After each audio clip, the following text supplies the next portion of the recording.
Bismillahirrahmanirrahim. Assalamualaikum warahmatullahi wabarakatuh. Jumpa lagi pemirsa dengan saya Rahmat Akbar dalam acara Go Syar'i, bahas tentang ekonomi syariah. Poin yang bisa kita dapatkan bahwa ternyata semua apa yang kita anggap milik kita, semua yang kita anggap sebagai harta kita, kekuasaan kita, bahkan istri dan anak-anak kita adalah semata-mata milik Allah sebagai pemilik yang hakiki. Kita manusia diturunkan di bumi ini sebagai khalifah, mendapatkan wasilah, cuma titipan saja dari apa yang kita anggap sebagai milik kita itu. Nah, karena sebagai pemilik yang menitipkan amanahnya kepada kita, Allah punya hak setiap saat untuk mengambil lagi titipan tersebut. Dan kita sebagai manusia yang sebagai wasilah nggak punya kuasa untuk menolak apapun itu. Nah, kemudian sebagai pemilik yang hakiki, tentu Allah juga memberikan pelajaran, memberikan ujian, memberikan rezeki kepada kita untuk kita mempunyai modal yang cukup menjadi khalifah Allah di muka bumi ini. Dengan segala tadi kita lihat usaha yang dilakukan oleh tokoh tadi, dia berangkat dari nol.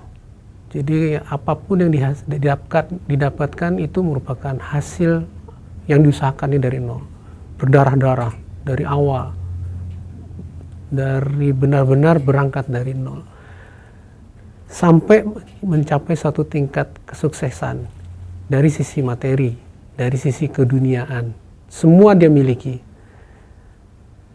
Nah, ini ujian lagi dari Allah. Dengan biasanya manusia setelah mencapai hal itu dan menganggap bahwa semua itu adalah usaha jerih payahnya, kadang suka lupa bahwa itu juga adanya keterlibatan Allah dalam hal itu, sehingga muncullah yang sifat ketakaburan itu tadi, sombong, merasa paling hebat, merasa ini adalah usahanya yang dilakukan sendiri tanpa bantuan siapapun. Nah, kemudian terjadi kebangkrutan. Ada pendapat mengatakan bahwa satu kebangkrutan khususnya bagi seorang pengusaha itu bahkan suatu sunatullah, suatu hal yang memang seharusnya terjadi dalam kita berusaha. Itu bagian dari kita ujian, bagian dari kita mengalami suatu proses dalam berbisnis. Tapi kalau kita sadar bahwa segala sesuatu itu hanya milik Allah semata, kita nggak akan ngoyo seperti itu. Kita nggak akan berusaha mengejar mati-matian harta, karena kita beranggapan bahwa ini harta cuma milik Allah kok, kita cuma dititipin aja. Yang paling penting adalah bagaimana nanti di akhirat kelak itu kita dapat ganjaran dari apa yang kita perbuat di saat ini. Khususnya sebagai seorang pengusaha, bagaimana kita bisa memanfaatkan fasilitas kita, perusahaan kita, bisnis kita, itu hanya sebagai suatu vehicle, sebagai suatu kendaraan untuk mencapai ganjaran nanti di akhirat kelak. Bukan menjadi tujuan utama di dunia. Nah, kalau kita sadar hal tersebut, berarti harta yang diberikan pada Allah, kesenangan, kesuksesan, dan sebagainya itu adalah satu amanah yang harus dijaga. Bagaimana juga kita harus concern terhadap cara memperolehnya, bagaimana kita harus memperhatikan detail bagaimana cara karena apapun yang kita peroleh merupakan satu proses. Apapun proses yang kita lakukan harus sesuai dengan apa yang diperintahkan dan dilarang oleh Allah. Jadi harta, kekuasaan, jabatan justru sebagai vehicle, sebagai mediator untuk kita mendapat keberkahan di akhirat, bukan merupakan tujuan dari apa yang kita usahakan. Tapi Islam nggak melarang kita kaya. Justru kita dianjurkan untuk kaya. Justru kita dianjurkan, kenapa? Karena kita supaya menjadi umat Islam yang kuat. Bahkan dalam satu riwayat disebutkan bahwa 7 dari 10 sahabat Rasulullah yang dijamin masuk surga adalah dari kalangan pengusaha kaya. Ada sebuah hadis yang mengatakan bahwa orang-orang miskin nanti akan lebih dulu masuk surga dibanding orang kaya.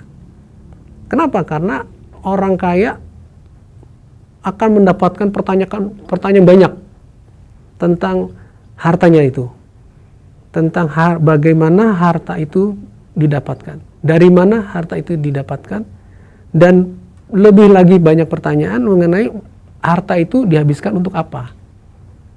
Sebagai bentuk pertanggungjawaban si kaya terhadap sang pemilik yang hakiki.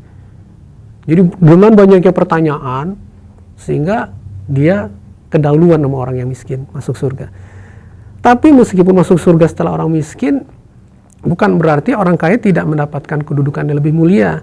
Bahkan bukan mustahil potensi orang kaya untuk mendapatkan derajat surga yang lebih baik dibanding orang miskin justru terbuka lebar jika dia mengemban amanahnya dalam bentuk harta itu dengan baik. Bahkan amanahnya itu memberi kemaslahatan yang lebih banyak lagi bagi masyarakat.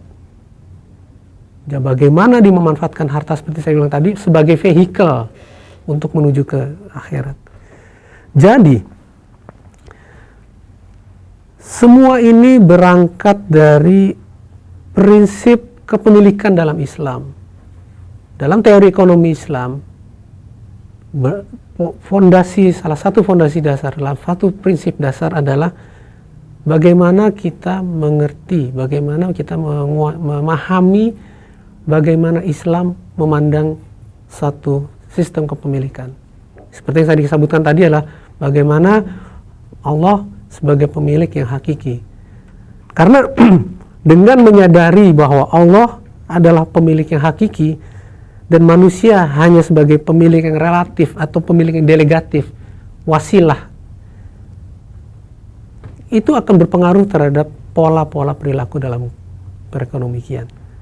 Dan bagaimana Islam mengaturnya, kita bahas setelah komersial break berikut ini.